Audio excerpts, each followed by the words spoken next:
మనోజ్ గారి యాక్టింగ్ చాలా బాగుంది, తేజ గారి యాక్టింగ్ కూడా చాలా బాగుంది. బ్యాక్గ్రౌండ్ స్కోర్స్ అవన్నీ ఎలా చాలా బాగుందండి, నాకు నచ్చింది. స్టోరీ బాగుంది, యాక్చువల్లీ ఇంకా పార్ట్స్ గా తీస్తే ఇంకా బాగుంటది అనిపించింది. బట్ అంతా ఒక్క దాంట్లోనే క్లోజ్ చేయడం అంత అనిపించలేదు. బట్ డివోషనల్ గా బాగుంది, గూస్ బంప్ సీన్ ఉన్నాయి, మస్ట్ వాచ్. పిల్లలకైతే చాలా బాగుంటుంది. అంటే సినిమాలో రానా ఉన్నారని చెప్పి విలన్ క్యారెక్టర్ గురించి రోల్ వైరల్ అవుతుంది, ఏం చెప్తారు మీరు? నాకు తెలీదు, నేను రానని చూడలేదు. ఐ మీన్ నాకు తెలీదు. వైపుంద సాంగ్ తీసేశారనేసి అంటున్నారు కదా, అది ఉందా?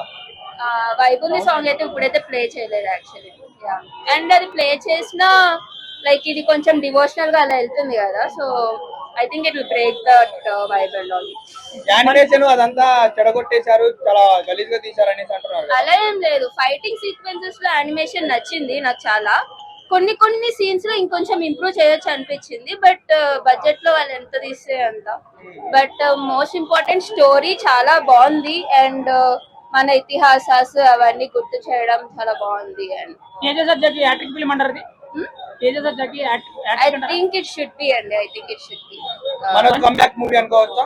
యా, మనోజ్ గారికి అయితే మనోజ్ గారు హీరోగా బాగున్నారా, విలన్ గానే? నాకైతే విలన్ గా నచ్చారు. ఐ మీన్ కొత్తగా చాలా రోజుల తర్వాత బ్యాక్ వచ్చారు కాబట్టి నాకు విలన్ గా కూడా నచ్చారు.